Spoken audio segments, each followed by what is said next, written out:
The Seattle Sounders' brand new 2025 kit is here. Inspired by two traditional Southern Coast Salish weaving techniques, twilling and twinning. These techniques, passed down through generations, honor the resilience, deep-rooted ties, and creativity that define the cultural fabric of this region. The striking deep blue jersey will be worn by the Sounders for the next 2 seasons to honor the club's deep connection with the Puget Sound and shared responsibility as stewards of the greater Salish Sea watershed. Backing up that commitment, the Seattle Sounders will donate up to $50,000 to benefit community charities around the Puget Sound region. To get your very own Salish Sea kit, visit lobbingscorchers.com/kit. That's lobbingscorchers.com/KIT.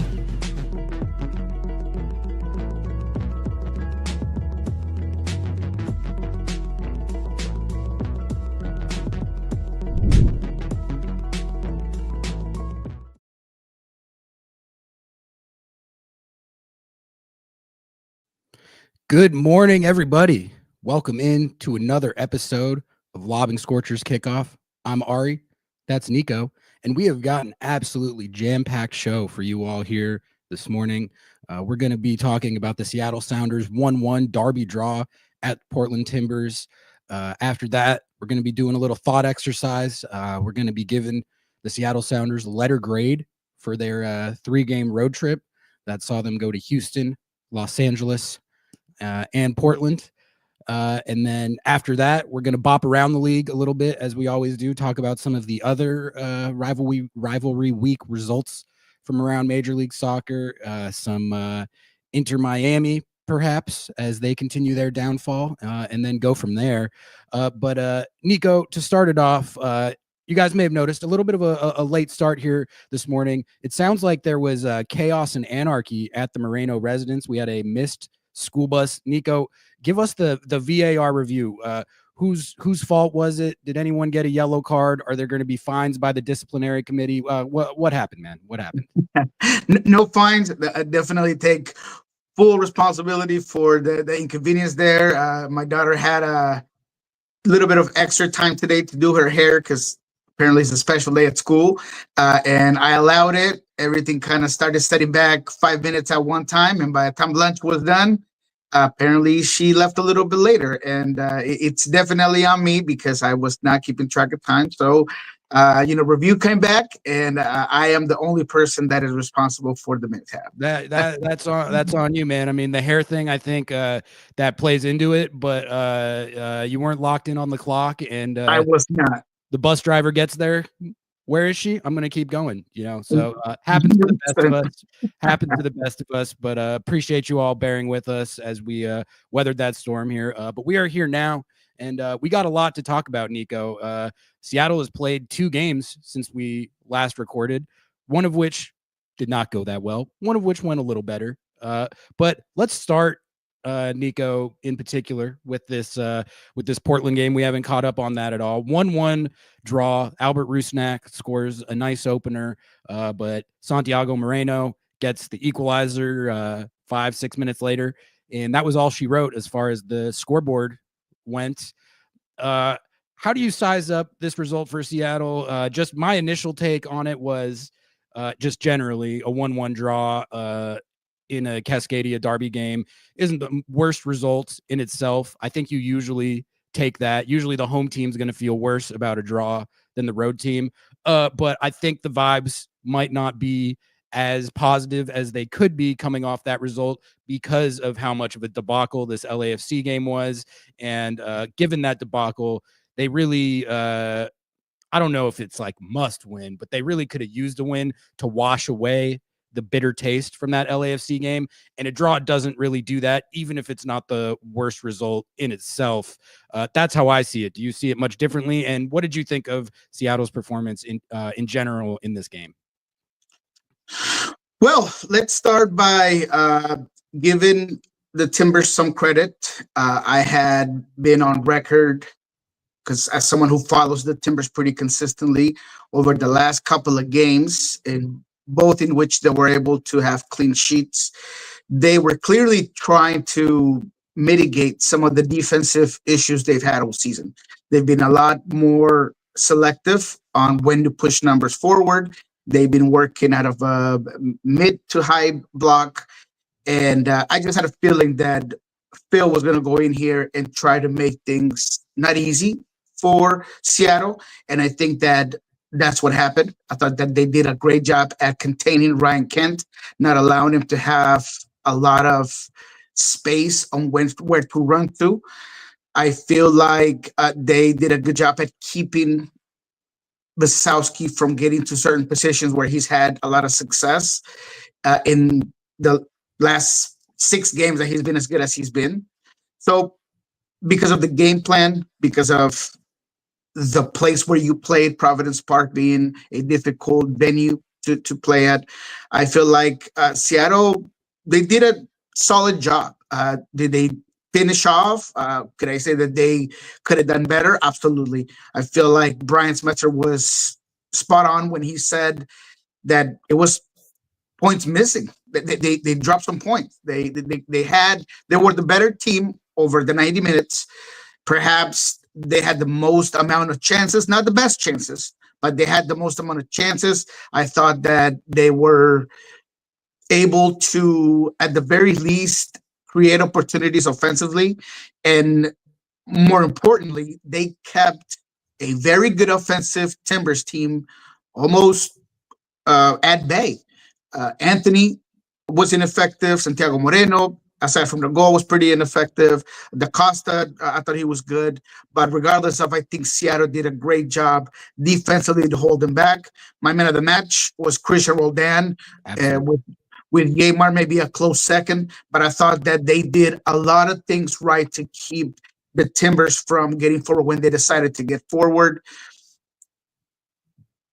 In conclusion, I think that Seattle got a solid point, that they did miss an opportunity to win this game, because I thought that they had everything to win this game even before the game. I thought that they were the more balanced team. I thought that they were the team in better form. And please entertain this next minute of rant for me. Oh, yes. Please go for it. If there's something that really bothers me to see out there when it comes to media and things like that, is hyperbolic takes. And in the midweek game where there was a heavily rotated Sounders team, all of a sudden we went from, or people decided that the Sounders went from being a team that was progressing, that was getting better, that was finding their identity, that were clearly getting better in terms of their principles, that were finding guys, to all of a sudden this is the worst team ever, and we just surrendered the white flag, and all of this craziness in a game that it was clearly, regardless of the opposition and the team that you were going to play, you were going to have to rotate. So in this one, there was a bunch of people talking about how they were going to get smashed by Portland Timbers because the Timbers were the better team, and you don't want to give up a game midweek and then go to a rivalry game. So all of those things are, for me, something that you and I and Lobby's Coaches, I heard the post-game show, just absolutely perfect, right? Right information, giving the audience a take on things, but with knowledge of what's really going on. So I appreciate you. And of all of our audience, if you find yourself ever with the need of information, for a need to go find takes on the Seattle Sounders, go to the right places and don't allow these other, guys and clickbaiters and all that stuff just ruin your perception of things. So for me, this one, I think the Seattle Sounders are where they should be.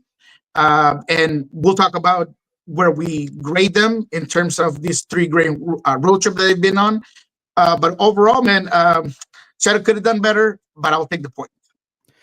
I think 2 things can be true. Number one, that the midweek at LAFC, the likelihood of taking an L there was always pretty high, considering the circumstances of the schedule and the rotation and all that.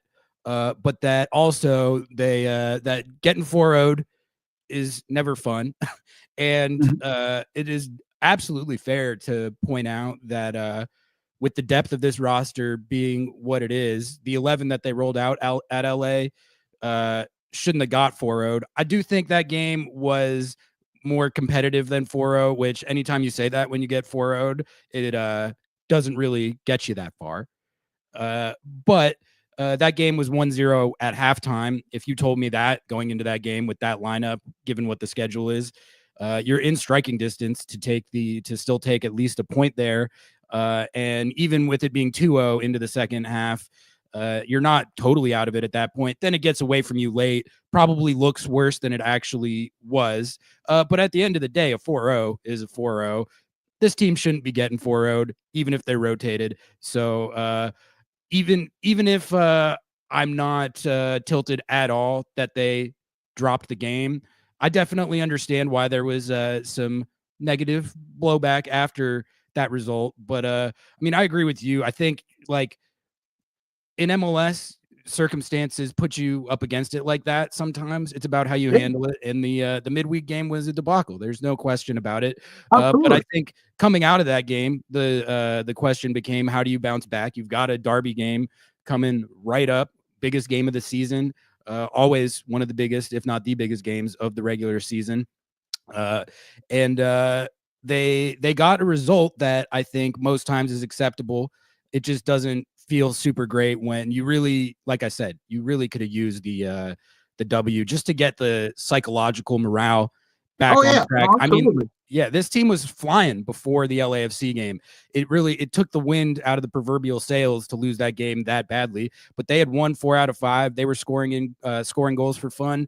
The offense looked great. I thought the chance generation over that 4-0-1 stretch was about as good as I've seen from a Sounders team in a while. All that stuff is still true, despite what happened at LAFC. But let's get into what I made the title of this stream today, Niko, which is grading the Seattle Sounders 3-game road trip. We talked a lot before this road trip about what our expectations and hopes should be as far as performance and point haul. And I think you got a mixed bag in terms of both of those things. They come out of it 1-1-1, which we were talking about all the different records that they could take off, like with 3-0-0 being the apex optimum of what we could potentially see. And then I was hoping for a little 2-0-1. They end up at 1-1-1, which isn't amazing, but it's also not terrible. So I figured, Niko, we could do a little exercise where we just give the Seattle Sounders a letter grade based on their performance over this 3-game road trip and how they handled an admittedly adverse part of the schedule with a lot of rotation. Fixture congestion can be tough, but the best teams in this league know how to get through stretches like that and come out on the other side unscathed. I wouldn't say they came out of this unscathed because of what happened at LAFC, but they do come out of it with taking points in 2 out of the 3 games. So let's give a letter grade for these 3 games at Houston, LAFC, and Portland. And I'll start with what I landed on, which is over these 3 games, I would give it a B-. B- is what I landed on, and I'll explain how I landed on that, which is I kind of tried to break it up into how I would grade them individually in each of these games. And I think you have the definition of a mixed bag. The Houston game, I don't really see how you could give anything other than an A+. You can't do it up for an MLS road game any better than that. You score 3 goals. And the offense more than the goals that you scored. The offense ran excellent for most of that game. You had the highlight reel run from Ryan Kent. You had Moose scoring again. And really, anytime you take 3 points on the road, it's a great, fantastic result. But anytime you can do that and combine it with a performance where you look like the home team, that's an A+. So that one was great. And I think that's honestly makes it a little frustrating that it went off the rails midweek because it started so well. They put themselves in great position to be able to get 2 wins out of this 3-game stretch. But just looking at that game in isolation, that one's an A+. Then you get to the LAFC game. I mean, I don't know. You can give it a D, you can give it an F, whatever. It went off the rails. It was not good. You can question the tactical setup as well. Whatever the case may be, that one was not good. So they don't get a good grade for that one.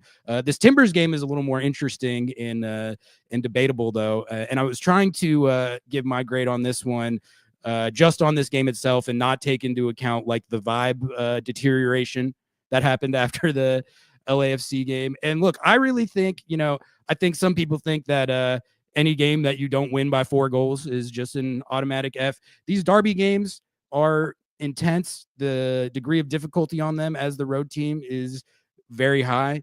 And you're not always going to win every single one of these. And there's a reason why a draw for the road team in these games is typically considered successful. So result-wise, I think I would give it a B. You get an A for that, or an A plus if you win it. Basically, no matter what the performance was, I think if you win it, you get an A.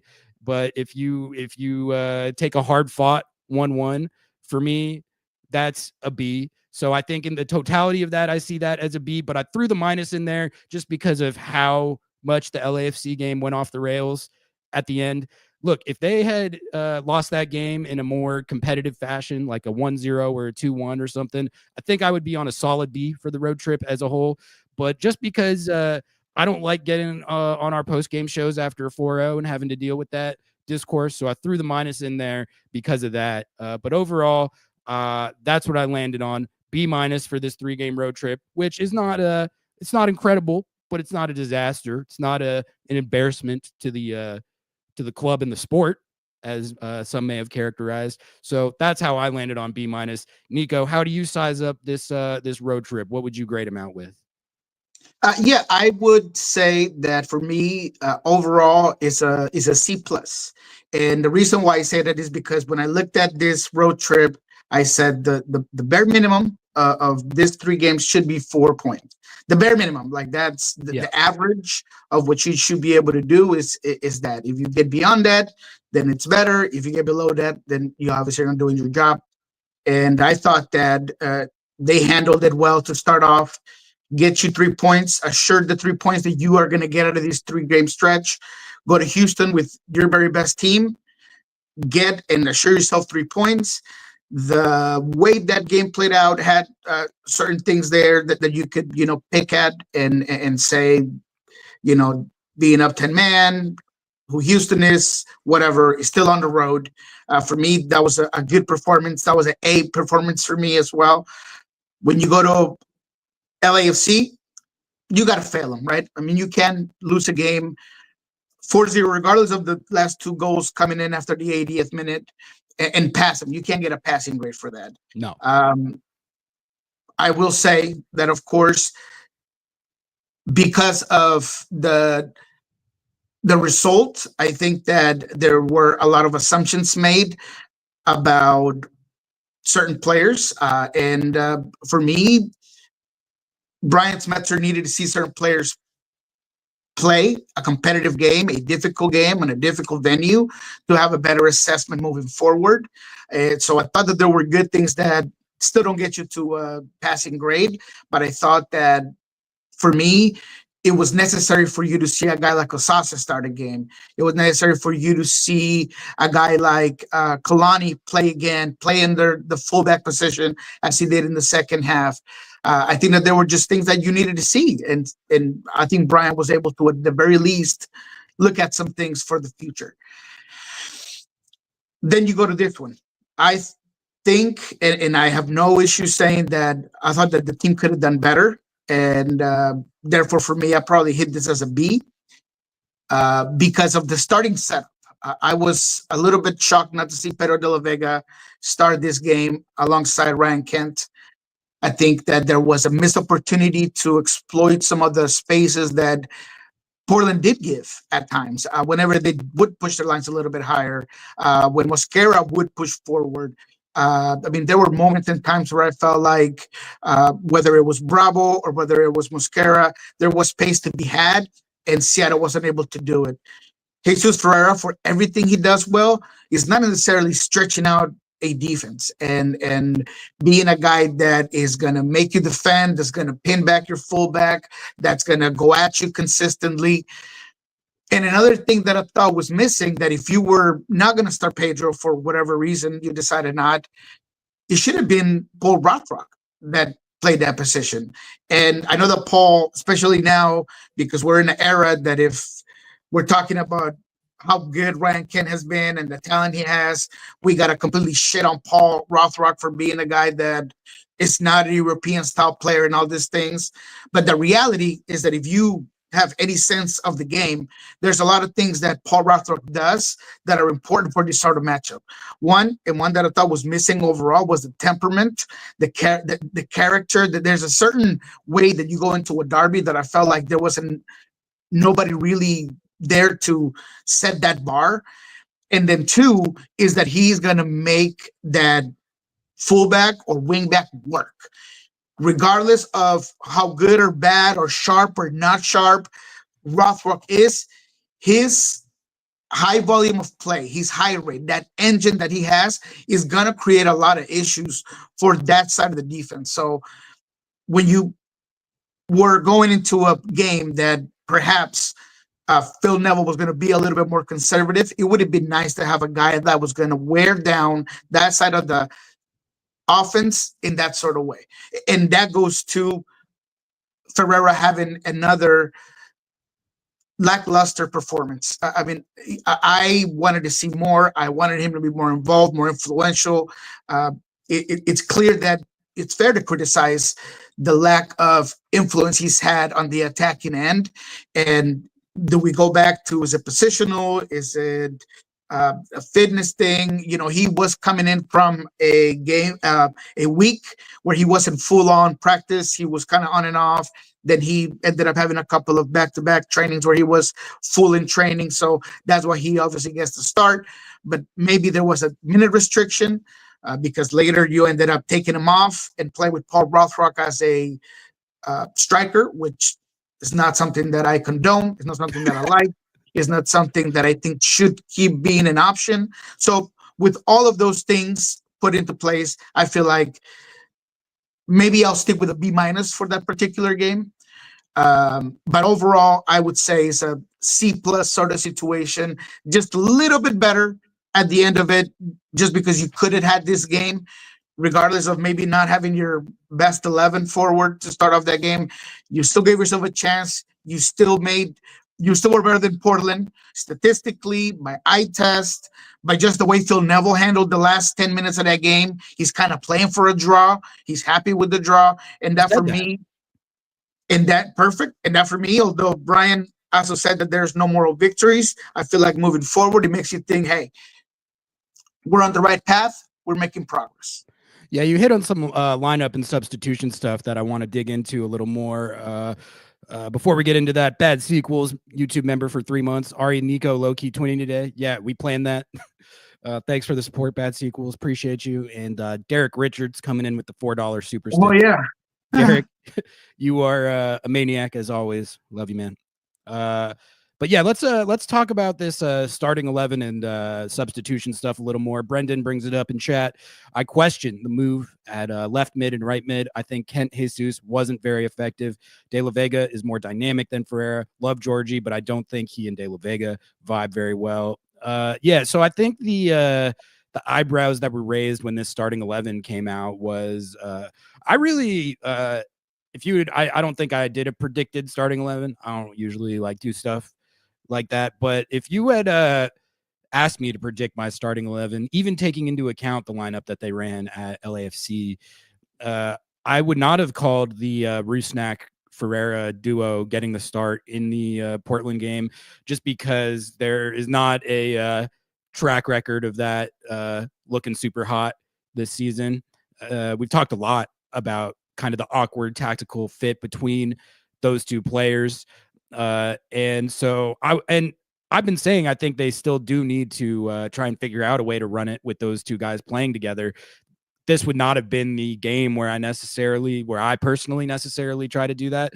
But my reaction when I saw that it was Ferreira starting was like, okay, like this is you need this player to get going. No better, I guess, place for it than a derby. Let's see what he can do today.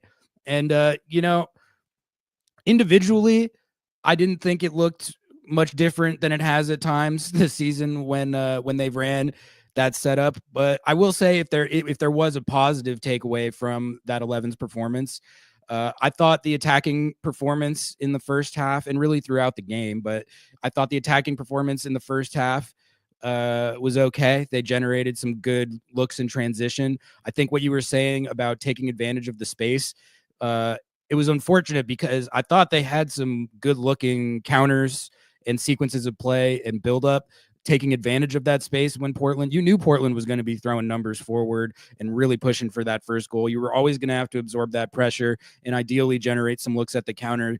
And I thought they did an okay job of doing that with Ferreira and Rusnak both out there. And I felt like they were not stepping on each other's space as much as they have been in previous matches. So when I'm looking at how the offense functioned as a whole, I thought it was all right. But again, yeah, you need Ferreira to be more influential throughout the first half than he was.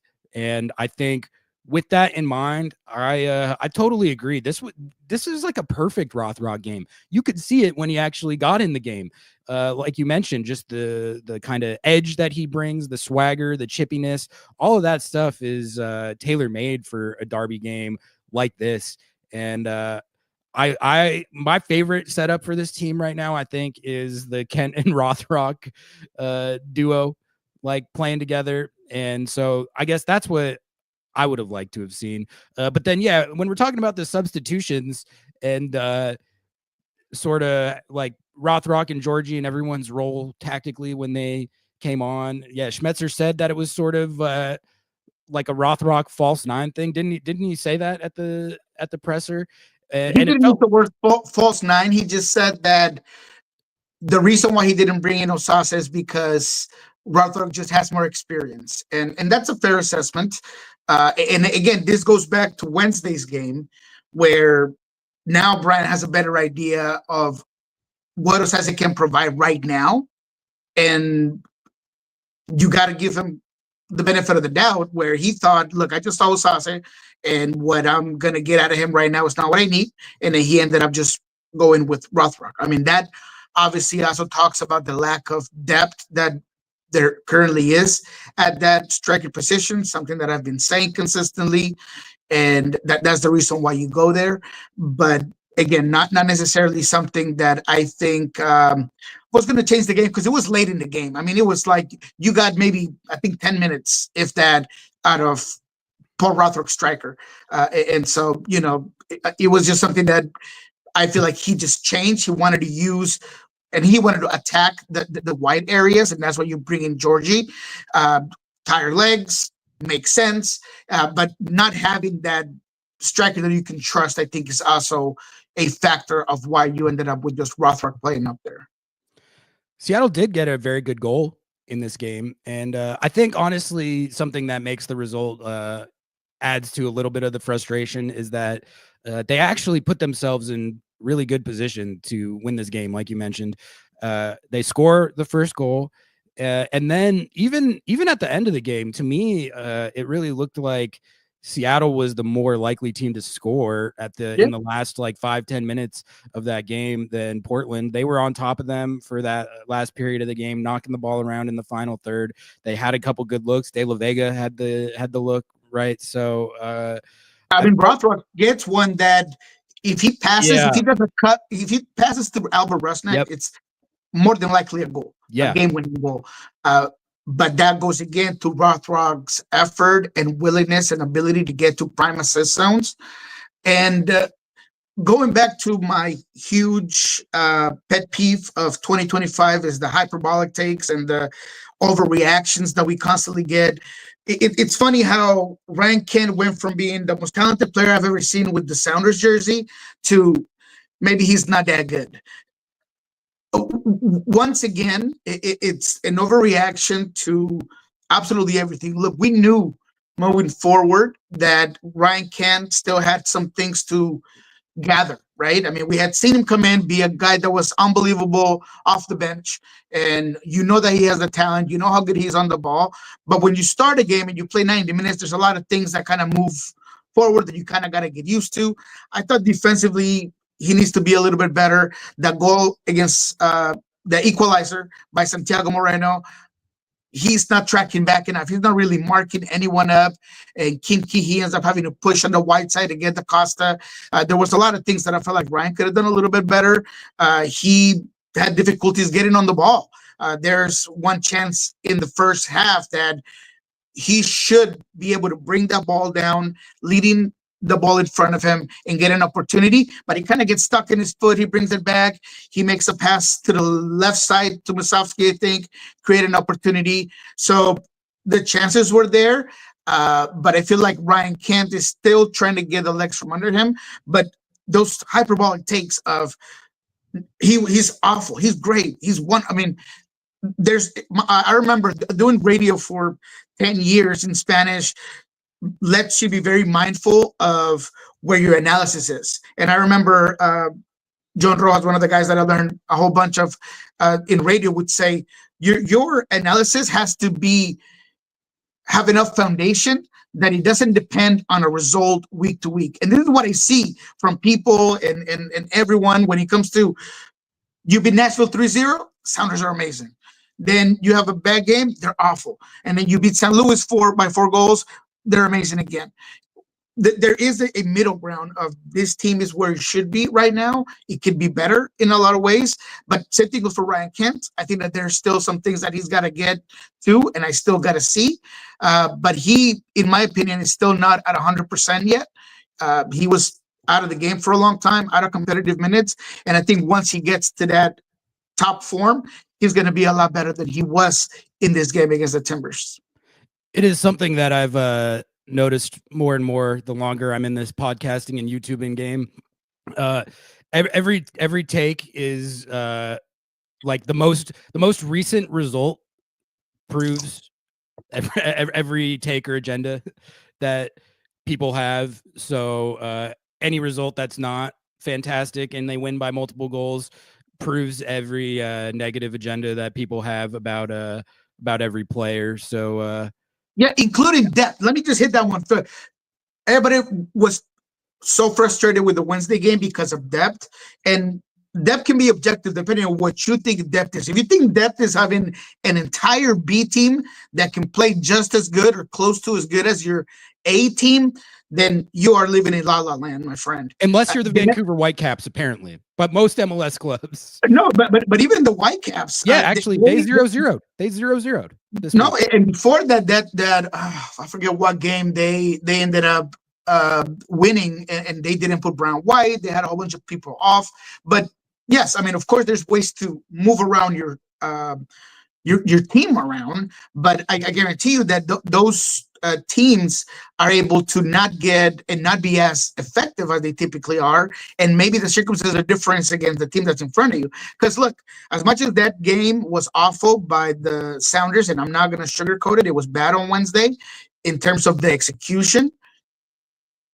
It was almost a 1-1 game if Pedro de la Vega gets that header that hit the top of the post. Maybe that changed a little bit. They were able to create some chances. And again, it's not 4-0. It's not 3-0 to the 88th minute. So it wasn't as clear cut as it should have been. But again, it just goes back to me saying that the depth of this team, what that means is just you have enough talent in your roster, very good, more than you've ever had as a Sounders team, that if De La Vega gets hurt, you have somebody that could potentially replace that player without having a huge drop. Same thing goes for if Rusnak was to get hurt, if Gamer was to get hurt, if certain players, that's what depth we've been praising, and I think that's still true. It remains true. What is not going to be true is that you're going to get a team of 8 new players that haven't really played together, that are playing at LAFC, and they're not going to have issues in just simple connecting, simple understanding of the game, communication issues. Everything that you saw go wrong on Wednesday at times happens when you have a brand new team playing together that hasn't been playing consistent community minutes. That's all. Rico points out it was Kent's first 3-game road trip with a ton of travel miles, and yeah, I think you could tell. You could tell, and in fact, Lobbing Scorchers was actually able to catch up with Ryan Kent after the game in the locker room. Noah and Colton got a couple minutes with him, and I actually haven't seen the footage we got yet, but They were we gotta were get that out, telling man. me I that want to see he it. was he said he was like, I've never done that before. It was his first experience with an MLS road trip like that. It's just not something that you have to do in the Scottish Premiership. It's not. The Scottish Premiership, you are driving 24 miles on the bus to get to your next game. You don't have to fly the distance that they had to fly to Houston, then go to LA, then go to Portland. And he freely admitted, he was like, yeah, my like physically that was demanding, and by the end of it, I just wasn't at my full capacity. You could tell it was not the greatest Ryan Kent game. I'm not going to let it diminish my Ryan Kent high one bit. I still think that some of the upside that we've seen from him is as high as any player I've seen come into this team in years, just in terms of what he can do when he's at full capacity. But I think he would also admit that this wasn't his greatest game. There was a couple of things. It felt like at the beginning of the game, he was like almost too juiced. He was trying to do too much. It felt like he was doing the 2025 Denny Bwanga, where when he got the ball out wide, and the Timbies, they clearly watched their film. They were not going to let number 77 win that game single-handedly for Seattle, and they would send 2-3 guys sometimes out there when he got the ball out wide. And in that situation, when you're getting double teamed and in a couple cases triple teamed, I think you should be looking at who is open. And he was just all eyes ahead. I'm going to beat all three of these guys by myself.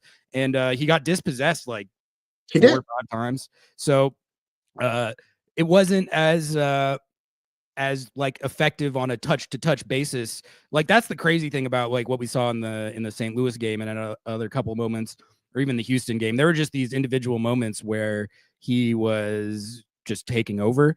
Wasn't able to do that in this game. But again, I'll give benefit of the doubt there. For his first time with a travel schedule that crazy.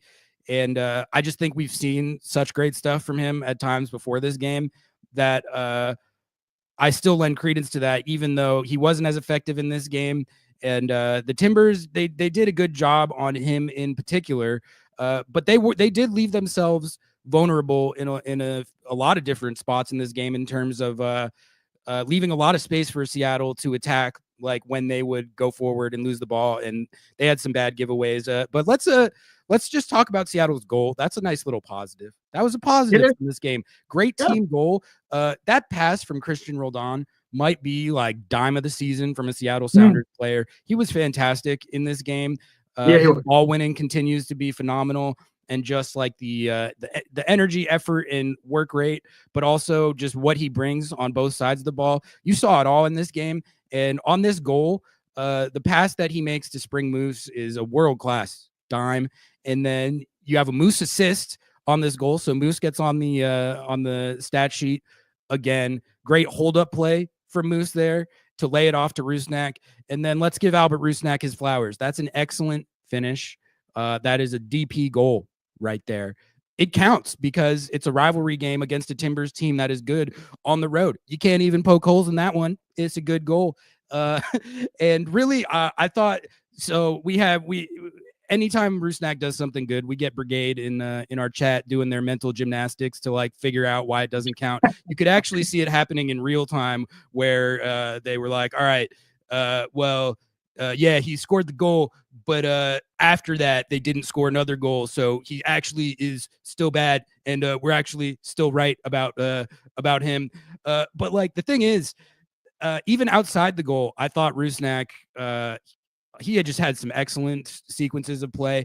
There was multiple times where he got the ball in space from the midfield, and just like the first touch and the turns, head up, spring the counter going forward. He's really good at that. And so he had a couple like that. And then at the end of the game, Niko, he makes a slide tackle, lays his body on the line to cut that ball. He looked like Christian Roldan on that play. That could have been a game-saving play. We don't know. It was going to be a dangerous counter, and he laid his body on the line out there, slid tackled it in there. So I want to props Albert Rusnak, not just for an excellent goal, but for an all-around game that I thought was good. Was good. That's you need your DPs to score goals like that, right? And that was a great finish. So Niko, what did you see on that goal? It's great awareness by Christian Roldan, a fantastic pass with the right pace. Credit to Moose for beating Miller on the foot race, for positioning his body correctly, and then the awareness of understanding where Albert was and not one going down easy and looking for just a foul.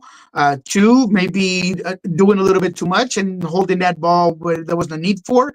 And then three, Albert Rusnak being Albert Rusnak. I mean, this is a shot that he has in the bag. And he tries pretty consistently, at times maybe a little bit too much. He likes to place his shots rather than full on just hit him with force, with strength. And he does it perfectly. He gets the ball. He does the entire body fake to make Crepeau think that he's going to the far post, and then he ends up hitting it to the near post. And it was just perfect. Clearly, he had to be maybe a little bit of luck for that ball to go through the legs of Finn the way he did.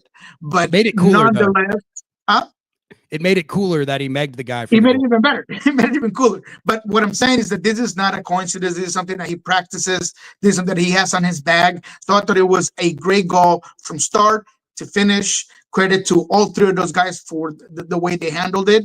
And I'm with you. Albert Rusnak, beyond the goal, I thought that he was finding the right spaces. I thought that he was dangerous. He was positive on the ball. He was good in his passing. Another great performance from Albert Rusnak, who does get a lot of heat.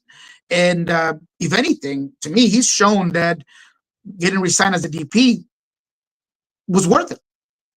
6 goals, 3 assists so far for Albert Rusnak so far this season, while also missing time with injury. And I think that I really like the chemistry and interplay that he's shown when he's played with Ryan Kent so far. It's already looked miles better than it has with Ferreira. And I really think that Rusnak getting that type of quality out wide, him playing with a player like that, he could end up with a pretty crooked stat line this year.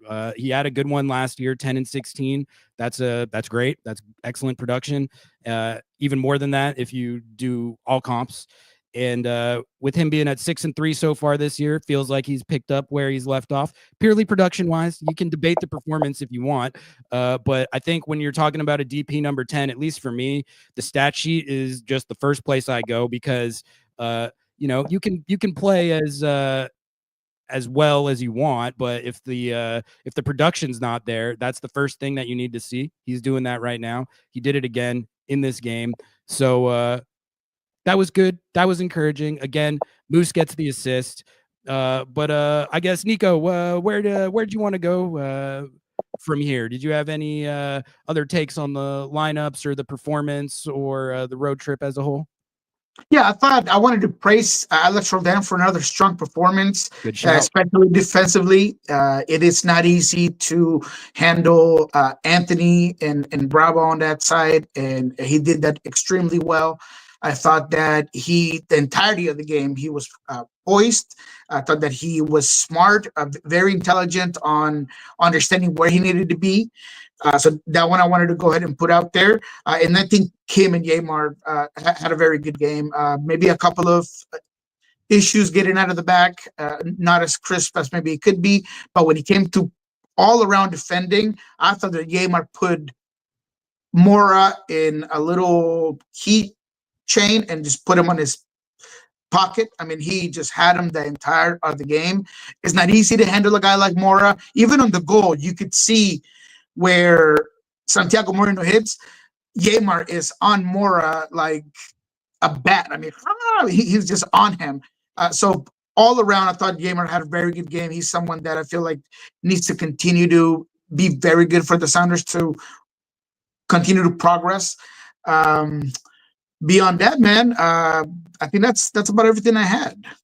On the negative side, I would say, like when you get the first goal in that, like at that part of the first half, your next task absolutely becomes getting to halftime with the lead. And the most dangerous period of time after you score the first goal is that like 10 to 15 minute period where, especially when you're on the road and the home team's like, oh shit, like we just gave one up. We really got to get one back now. You got to be able to absorb that and get that game to halftime at 1-0. And if they could have done that, who knows what would have happened if Portland was still chasing the game in the second half.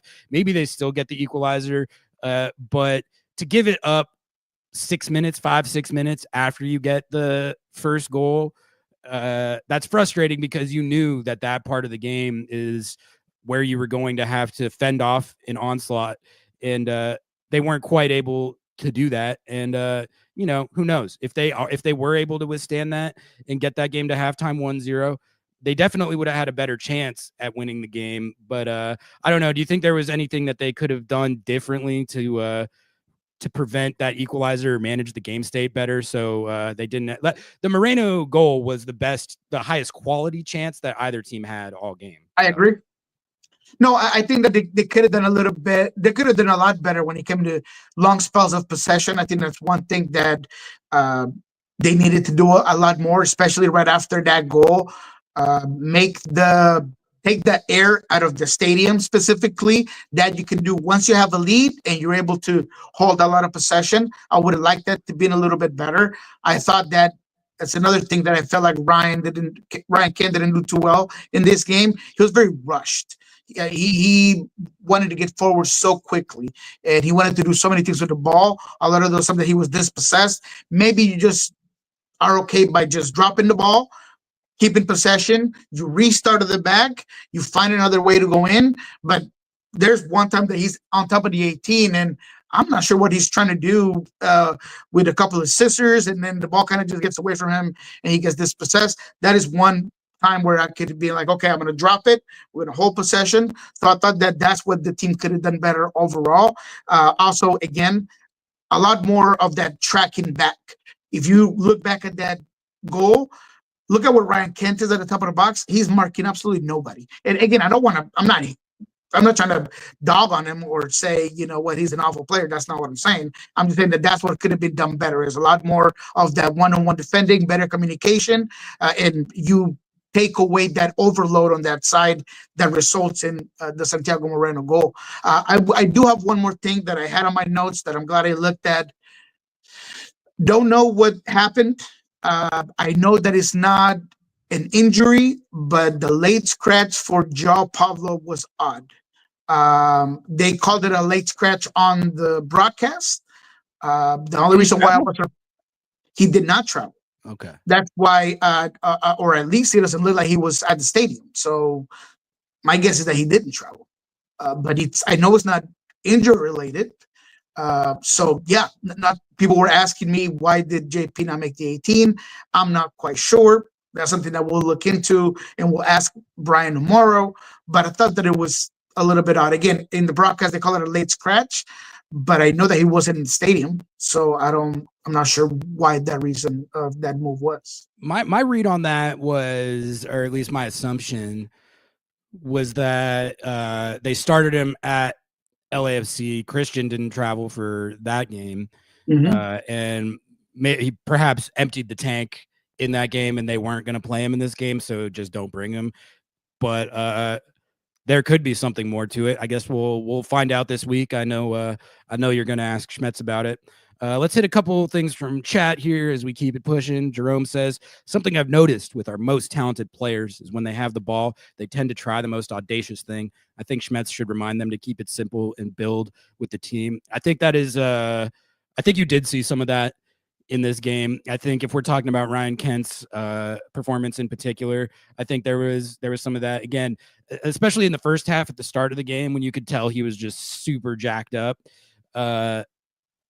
Like I said, it felt like he was trying to do too much. Like when you got 2 to 3 guys running at you, that means someone else is open somewhere, So I think his decision making in a couple of those moments could have been a little bit better, where they were throwing numbers at him out wide there, and I think that's a situation where, yeah, you keep it simple, you recycle it, find anyone, and then try and move the ball around to where, because they're unbalanced. That's the thing about the double and triple team. And hopefully, I hope as more teams start to try to do that to Ryan Kent, they figure out how to take advantage of that a little more, because yeah, you're perhaps taking that one player's opportunity out of the game, but you are unbalancing yourself when you do that. Think of, talking about it live right now, feel like they could have taken advantage of that a little bit more, even though I felt like I liked how the game plan was in terms of when Portland threw numbers at them and left that space in behind and Seattle was able to win the ball. It was just like go, like immediately. And they had some really good sequences in the buildup, but I did feel like the chances that they did end up generating at the hole, I mean, the XG was pretty low. It was below 1, I think, 0.72. So that to me tells me that while the buildup and the counters might have looked good, the ultimate chances that they got off it weren't necessarily of the highest quality. So, but I think there is something to what you're saying there, Jerome. Jake says, Kent and Ferreira got similar touches and their performances felt dramatically different for me. Struggling to pinpoint it, but it felt like Kent was trying, and I don't know that I saw it from Ferreira. Yeah, so a lot of people are that's a great comment. Yeah, well, I'll give my take on the Ferreira aspect of it, which is I think there's questions given the lack of goal production and his tactical fit not working super well. There's been questions about his effort and his buy-in and stuff. I don't think that's the issue.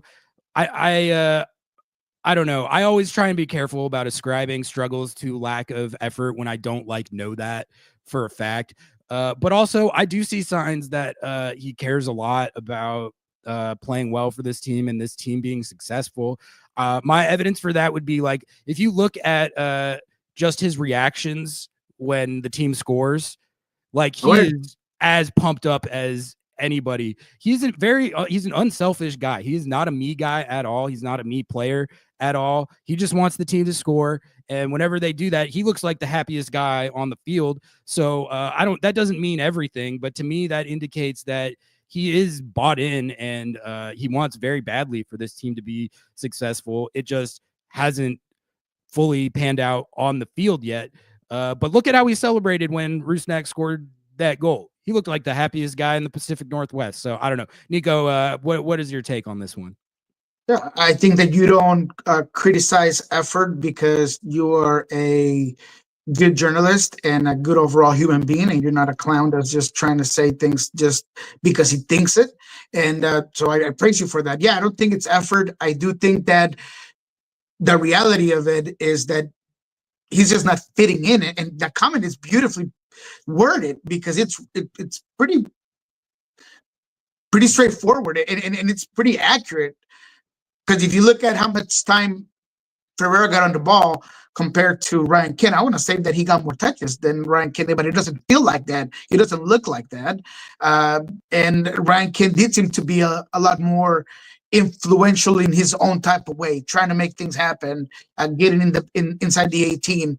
Maybe he's got a couple of passes that he allows Crepeau to get on a little bit too easily, but is that ability to show up if you have the eye test, it just feels like Ryan Kent did a lot more than Ferreira did.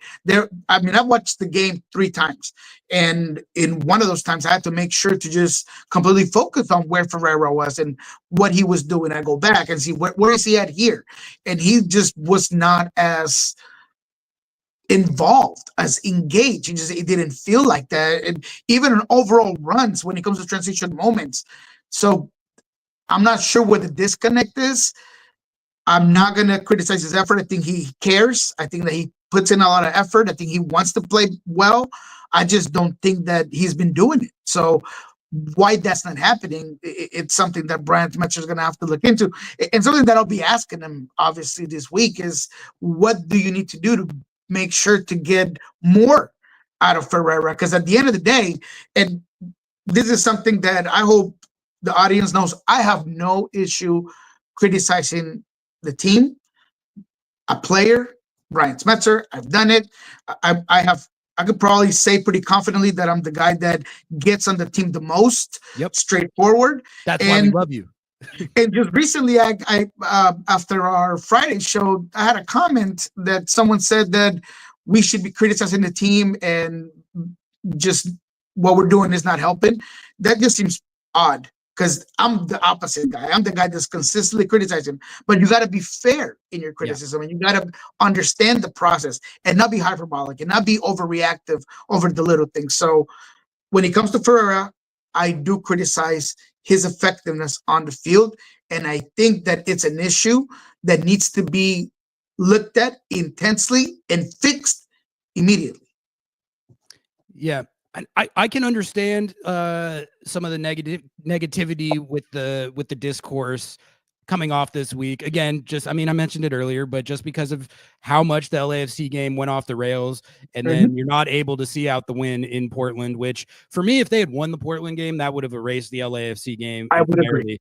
And I just think that getting the 1-1, again, not a bad result in isolation, but it doesn't wash away the bitter taste of the LAFC game like we might have hoped that they would have if they could have won that game.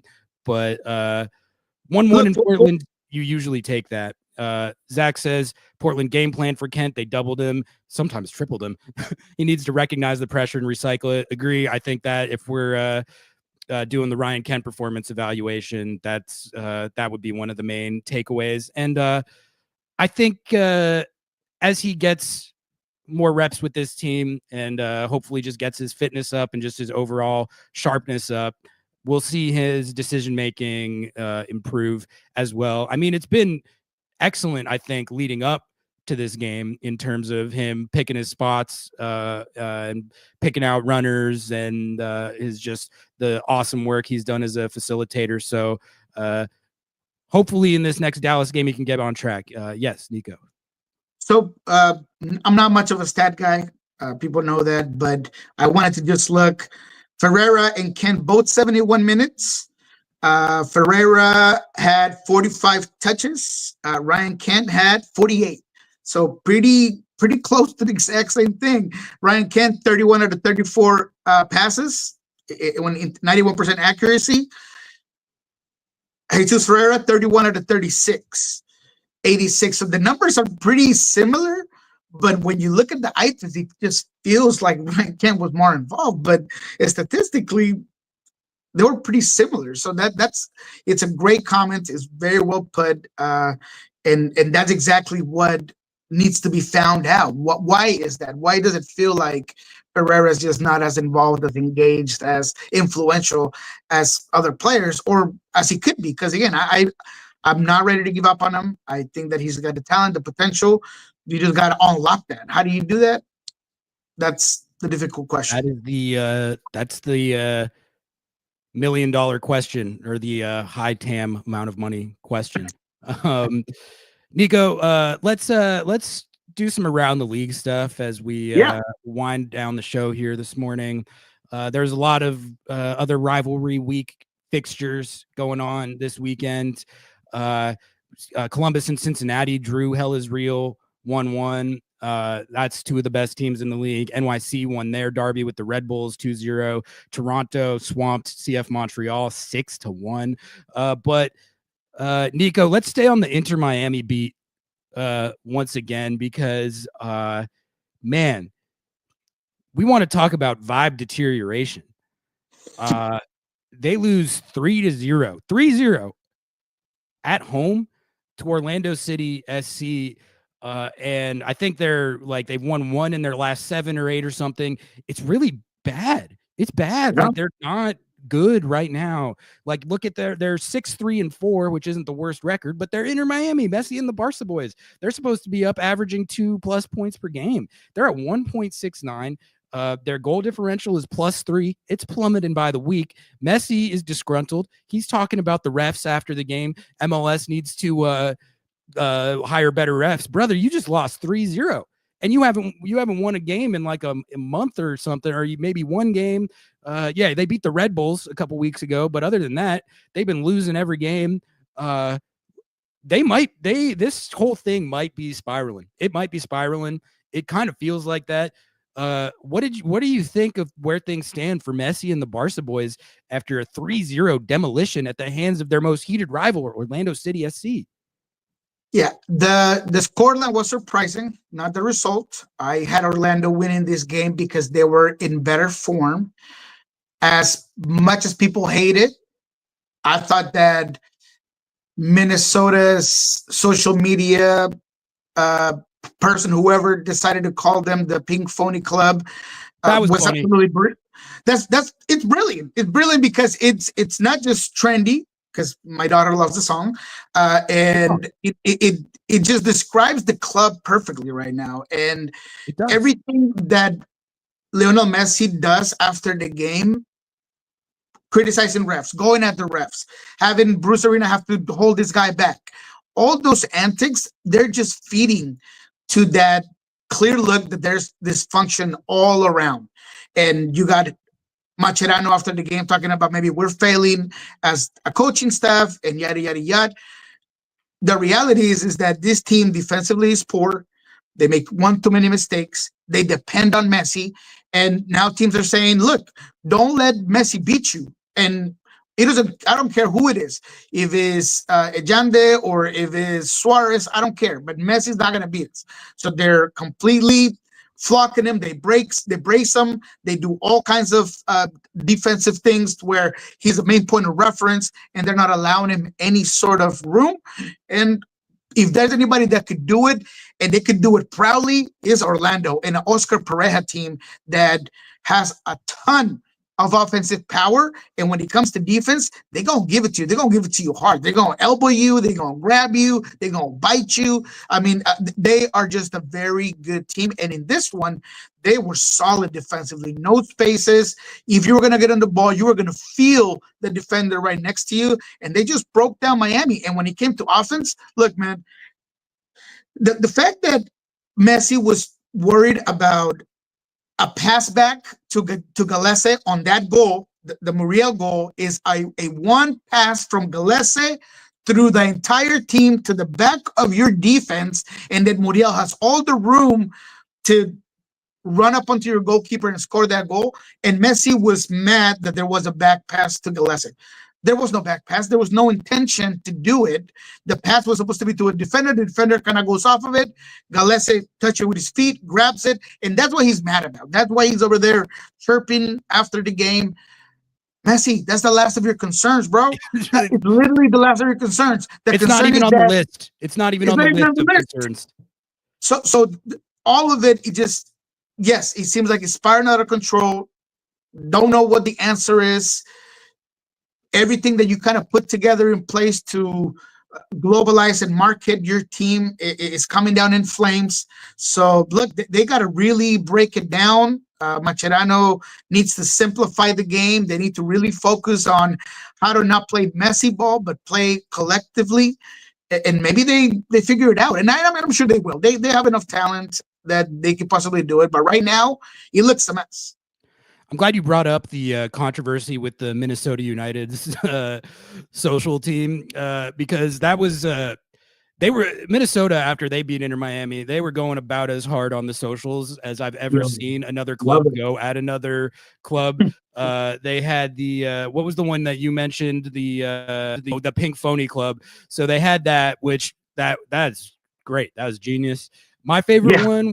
Did you see they made like a stock Inter Miami fan that was like an angry emoji but it had like a Yankees cap, an Inter Miami jersey, Lakers shorts. There was like headlines in the background about all the bandwagon teams. So, and then their supporters also had a tifo that I think it said history over hype, culture over cash. That's so sick. Exactly. So they were chirping both their fans and their social team. And I thought it was great. But then David Beckham goes on. He's scrolling on Instagram, going through all the content about how his team just lost. He sees a picture of that tifo and he comments, "Respect over everything." Here, like, here's the thing. First of all, like, as the club owner or whatever, you should just not be scrolling the IG feed after a game like that. Just don't scroll it. But The thing is, like, if you're gonna act offended over banter like that, no one's gonna take you seriously or give you anything on that, because when you assemble Messi and the Barca boys in that team and you create this big shot roster, set the points record, whatever, but really your whole team is built around buying these superstar players, including Lionel Messi, and you're not successful or you're struggling, you're going to get chirped. That is just how it goes. Simple. And you have to take that on the chin. Like, maybe you could say that you feel like they went too hard or they went over the top. I don't know if there's such a thing as that when you have a situation like this. Like, if you want to not get chirped like that, you got to keep winning games, and at the very least not getting boat raced like they've been doing in recent weeks. So yeah, no, it's it just really looks like it's spiraling down there, which I think that's pretty funny. I'm always here for a good downfall, and it looks like we'll see. I think you could be right that there's so much talent on the team and they're just going through a rough patch right now. Maybe they put it back together, but it feels like the level has fallen so far from. I've been as bullish as anybody on the level of soccer that team has played when they're at their best.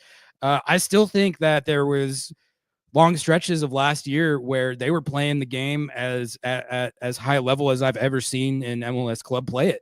Like, just in terms of the attacking soccer that they were playing and the level of danger they were generating seemingly every time they were on the ball. It was a buzzsaw at times, but I think what you've seen is that when you have a buzzsaw, but it's built around guys that are all 42, maybe that's not as sustainable over a full season or in future seasons as they might have hoped. But I don't know. I think it's fair also to look back and question the Mascherano hire. We were questioning it at the time. What coaching experience does this guy have? Mm-hmm. I know he's Messi's boy. He was a great player. Being a great player and being a great coach, two entirely different things. I think we're seeing that. And that's the thing, right? People just say, "Oh, Niko," and people are being anti-Messi. That is not true. I love is Messi. My second favorite player behind Ronaldinho of all time, and I've always been a supporter for him. What I have an issue with is the way that organization is ran and the decisions that have been made and the way that they handle their business. And if you're a team like Miami that does look a little bit generic and not organic like other clubs, fucking embrace it. Don't let that get you tilted. That's who you are, F it. But the reality of it is that, like you said, moving forward, this team's going to have to figure things out. We'll see what happens with Mascherano. I just think they got found, and Orlando's just a better team. And Orlando could have put 5 on you, if not 6. Angulo has one that he misses. Muriel had one that he misses. I mean, it was just a game where you were outplayed. And the fact that you don't see that, it's just odd to me. Mascherano talked about being in control for 25 minutes. Really? 25 minutes out of 90? That's not great, bro. So I don't know what we're trying to get at here. But at the end of the day, Orlando, to me, is a serious candidate. Staying on the national topic that we're kind of on right now. I've heard Tom Bogert on Soccer Wise talk about how he always falls for Dallas every year. I fall for Orlando every year. I always feel like they're going to go far. Yeah. They're going to win. They're going to win the East. They're going to win the whole thing, and they kind of fall. And for me, once again, I'm back on the Orlando thing. I thought they were going to be good regardless this year, but I had other teams higher than them. But man, they look like the real deal. That's a good squad. Oscar Pereira is a great coach. It's the difference between a guy who has been working on this stuff for the last 20-25 years of his life and a guy who was playing for Barcelona a couple years ago, is boys with Messi. We have no idea if he knows what he's doing. He looks like he might not. Good stat from Jake here. First time any club has lost a home match by 3 or more goals when Messi was on the pitch. I fully believe that, and I think that's the ominous thing if you're Inter Miami right now, is it doesn't look like Messi himself is handling this well. He's not used to being in this situation. He's getting exasperated. He's chirping the refs. Like you said, Bruce Arena's having to hold him back. He's talking about the refs after the game, this last game where they lost 3-0. And yeah, we're talking about like a questionable back pass in one moment of the game that you lost by 3 goals. Niko, as we wrap it up here, last team I wanted to talk about, it's the same clubs every week, but I don't care because basically I've realized that I'm just kind of on the downfall beat. Any team that's experiencing a downfall, I'm locked in on. And my other one, other than Inter Miami, still Atlanta United. Look, they it's tough, man. It's tough. They needed a win in the worst type of way. They're playing at home against a Philly team that I thought it was interesting. Philly goes in there. They beat the hell out of Atlanta in Philly the last time these two teams played a couple weeks ago. Niko, the disrespect that the Philly Union showed to Atlanta United in the lineup that they rolled out there in their starting 11 for this game, they were like, we're going to treat this like we're playing a team like a USL team in the Open Cup. Like they rolled out like an entirely rotated squad, their B team, without their Jean-Jacques, their big star D mid, who I love, by the way. Like I think he's one of my favorite new players in the league this year. But they roll out the B team, and Atlanta United rolls out their first choice team at home, and they still couldn't get it done. They lose 1-0, and just in hilarious fashion, once again, they give up a PK where Brad Guzan don't know what he was doing. Comes off his line for no reason, whiffs it. The Philly guy gets it, is trying to send a cross in onto like an open net, basically, I think. And then the Atlanta guy handballs it, gives Ty Baribo the PK, and then they end up losing 1-0. I mean, I don't know if there's anything even new to say about this at this point, but how does this happen, Niko? How does it get to a point where they can't even win a game? Yeah, man, that's beyond me. And look, they don't start a lot in this one. They also try to, I think, in some way figure out other things. I thought Tiara was actually pretty good most of the game, even maybe a little bit better than Lat was when he came on. I think that Philadelphia is just the better collective unit. I think Cardinal has done a fantastic job with that team. And anytime that you're able to rest the golden boot in MLS and still get a win, although he's the one that scores the PK there later on because he comes in for the second half, I think just Philadelphia, I don't know if disrespectfully, but I think they knew that with the way they play, the way they understand their own game, they were going to be able to get a result against Atlanta, and they did. Atlanta is crazy how much they do offensively because they did enough to, if not just equalize, to win this game. They created a lot of opportunities. Amador got on the ball consistently in the 18. Almiron, I thought that they had a bunch of chances in the first half that they didn't necessarily obviously didn't execute there. And then in the last 10 minutes, they're all over Philadelphia, and they still can't get a goal. I don't know if it's lack of confidence in the final third or if it's just a team that's just not clicking, but it's hard to look at a team with that much talent on the field and not be able to figure it out. Niko, let's hit El Trafico here lastly to close it out. Galaxy tie LAFC 2-2. Really fun game.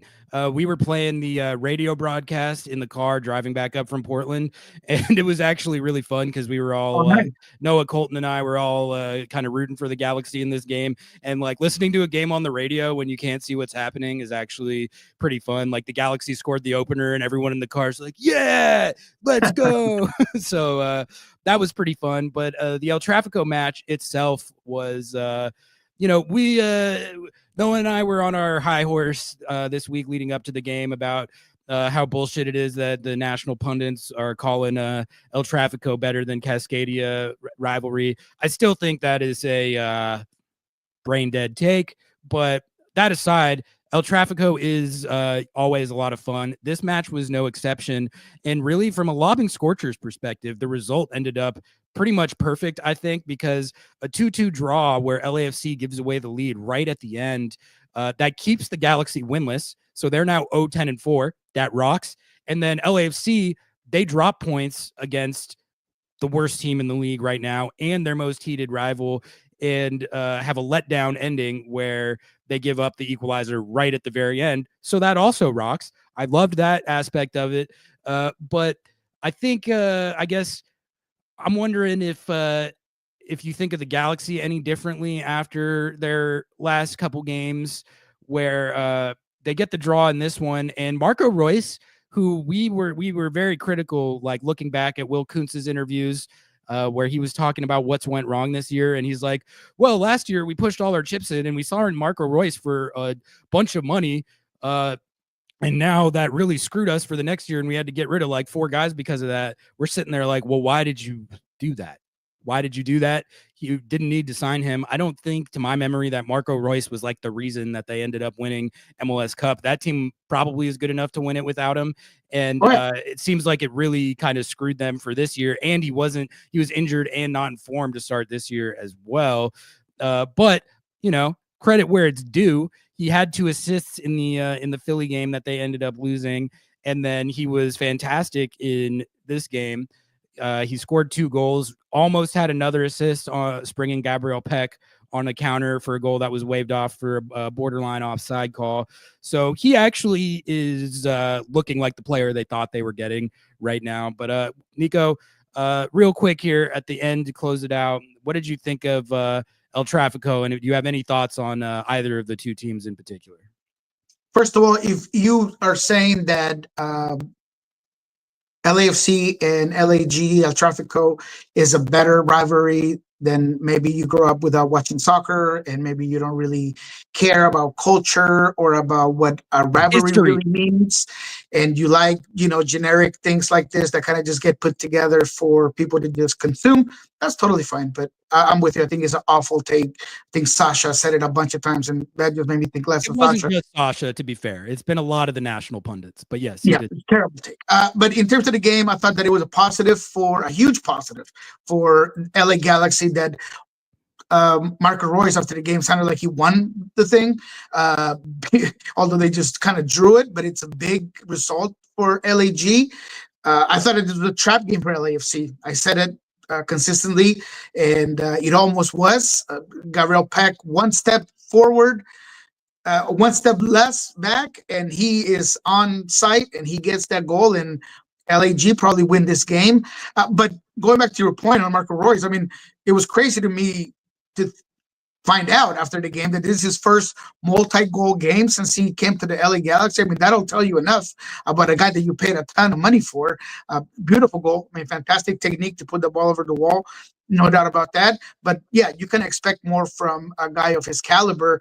He did play well last game as a false 9. He played well this time around with Christian Ramirez in front of him, but just a little bit of a moral win for LA Galaxy. I thought the game in general was fun, was interesting. I'm not glazing it the way people are, out there, the pundits, like this was the greatest game ever. Some very good goals, a good atmosphere, but I'm not here going to glaze the hell out of this game.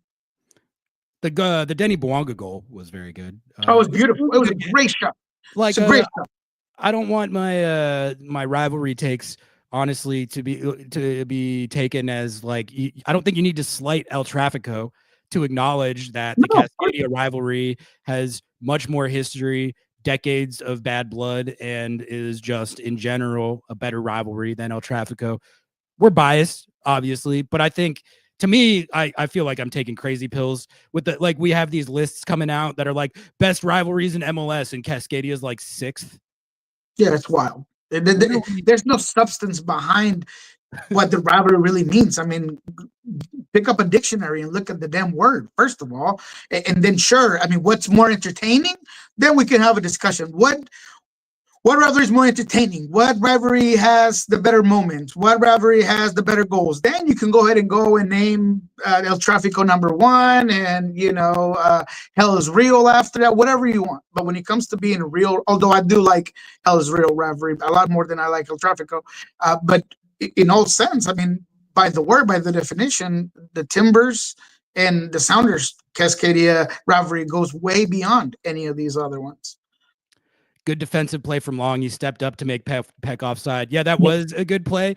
But when Gabriel Peck, when he was tracking back to try and block Gabriel Peck's shot, and he slid just fully off screen. Oh, yeah. That was funny. I wanted that goal to count just so that missed whiffed slide tackle could have gone officially in the history books. But all right, Niko, let's get out of here on that. I got to jump on my little content call in 2 minutes here. So got to wrap it up on that. Thank you all, as always, for tuning in. If you haven't done so yet, please like the video, subscribe to the channel, like, comment, subscribe, follow, rate 5 stars, review on all platforms. We'll be putting out a pod. Hopefully that'll be dropping tomorrow. I'll be back at it on Thursday for under Lobbing Scorchers Under the Lights. And then the games are gonna keep rolling. FC Dallas comes to town this coming weekend, so the content don't stop. We got a ton of footage from our road trip to Portland that we're gonna put into a vlog similar to our US Open Cup mini documentary. Really excited for that. We got some great stuff. Noah was able to shoot the game from like down on the field. He said he got the entire sequence of the Rusnak goal. So I'm excited for that to come out. Excited for you all to see that. And Niko, anything work-wise you're doing this week that you want to plug before we get out of here? Yeah, as always, Thursdays with Niko on SDH Soccer down here from 7:30 to about 4:15. Friday, of course, again, we'll do what we learned this week with Jeremiah O'Shan. And then check out Postal Sports. We'll have all the videos as soon as they come off from across the week of training. I do have an exclusive that I have to do with Andy Rose that I have not been able to do. It's called Talking Tactics. We did one with Freddie Juarez. We'll do one with Andy Rose this week, so go ahead and check that out. And then for everyone that helped us hit 100 likes in that one video, we do have a night that we're going to raffle. I got to give that to Ari, but I wanted everybody to know that we do have that item to raffle of everybody who did a like in that specific video. So obviously I'm going to let Noah and Ari take the reins on how to do that, but we do have the item. All right, we're getting out of here on that. Thanks for tuning in, everybody. Appreciate it. Have a good rest of your week. Don't want to give money to the oligarchs, but love Lobbing Scorchers? Do we have a deal for you? MLS Season Pass is back on Apple TV with access to every single MLS match, including Leagues Cup and the entire Audi MLS Cup playoffs with no blackouts. It's not just the games, you get total access to the pre- and post-match MLS 360 whip-around show in both English and Spanish, and get live look-ins and highlights from around the league, as well as full match replays and recaps. Now, you can support our show by visiting lobbingscorchers.com/Apple TV to purchase your subscription and support our show. Lobbingscorchers.com/Apple TV. Please, don't let the oligarchs win.